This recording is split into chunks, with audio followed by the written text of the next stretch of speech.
Hey guys, Hunter Hicks. We're just going to look at some disorders of the eye, how to treat them. Very basic video. So really some anatomy. We know eye sits in the orbit. We sclera is the white portion here, which is where we look for a lot of our conjunctivitis, which we're going to talk about. Cornea is going to cover our pupil and our iris. Iris is that beautiful colored portion of the eye, and then the pupil is where our light comes in. Behind there we have our lens, which is accommodation for things near and far, and then obviously we have some chambers with our different kind of fluids in there, with our different kind of pressures in the eye, and then our retina. Way more than that, but let's just do very basic here. When we do a vision test, we know we want our patient sitting at least 20 feet away from the chart. They can wear glasses, which would be a corrected vision. Now, if they only wear glasses for reading, they don't need to wear them. The biggest thing to get their vision is if they can read half the letters on whatever line it is, that's going to be their score. And how that score works is it's 20 and then a number. So 20 is the feet that they're sitting or standing away or sitting from the actual Snellen chart itself.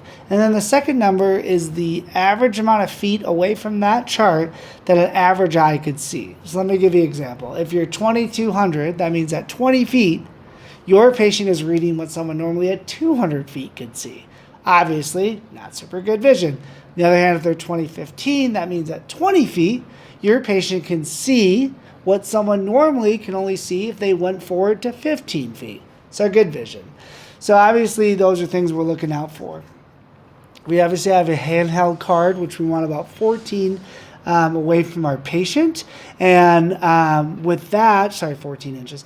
With that, use it at the bedside in the hospital, or especially with some of our older patients, if we're worried about presbyopia or issues with near vision as they get older, a natural thing that happens, we can use that as well. Allen cards are pictures for kids. Those work great too. We know we have myopia, which is nearsightedness. So really what happens is light converges anterior to the retina. So those patients have issues seeing far away, but they can see things close up just fine. We have hyperopia, which are patients that are farsighted, right? So they can see things far away, but not close up. That way the light converges posterior to the retina. Another thing we can do is the fundus test, or the red reflex test. Now what happens is when you're in a dark room, those pupils dilate, allow light to go through to the back where the retina is, and that area, to the posterior aspect, where the retina.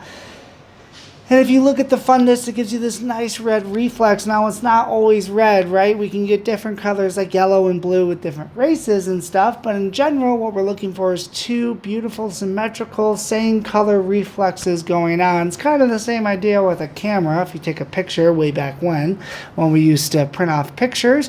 And in the dark, when you have that huge flash, those pupils are nice and dilated. They don't have time to constrict, so the light's able to go through, and you see that beautiful red reflex. Now, some reasons you wouldn't have that just off the top of the head would be things like cataracts, and that's something you want to worry about, or retinoblastoma. Those are other things you want to worry about there. Definitely a big reflex we're looking for in the kiddos.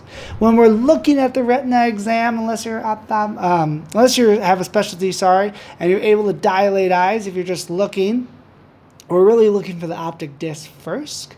And we want to know how nice and sharp the edges are. It's kind of a yellowish, sometimes a creamy pink orange color. From there, we try and go laterally, a little inferior, try and find the fundus. Outside of that, we're just kind of looking at any issues in there and any other problems we might have when looking at that exam, and then obviously looking at the vasculature as well. A couple abnormalities, we have conjunctivitis. So this can be a viral, bacterial, or allergic type of inflammation of the conjunctiva. Usually you just get these dilated blood vessels. Sometimes it can go into the iris, so we can get keratosis and stuff like that. We can even have blepharitis with this. But in general, like I said, viral, bacterial, or allergic. So a lot of our viral is a pretty common cause. We can have adenovirus. We can have herpes simplex virus do this. We can have bacterial, like a gram-positive, like staph or strep. it causes as well, and then allergic would just be like a seasonal thing that we know we're getting. As far as treatment, we really want to keep this nice and clean. Viral, they're just going to have more watery, maybe a sense of like a foreign body, but they really won't get a lot of that exudate or a lot of that purulent kind of goopy stuff. That's more bacterial. People will get that. They kind of wake up feeling like their eyes are like stuck together. So you want to clean all that off. Sometimes the artificial tears kind of clear this out. Sometimes you can do antibacterial drops with this as well.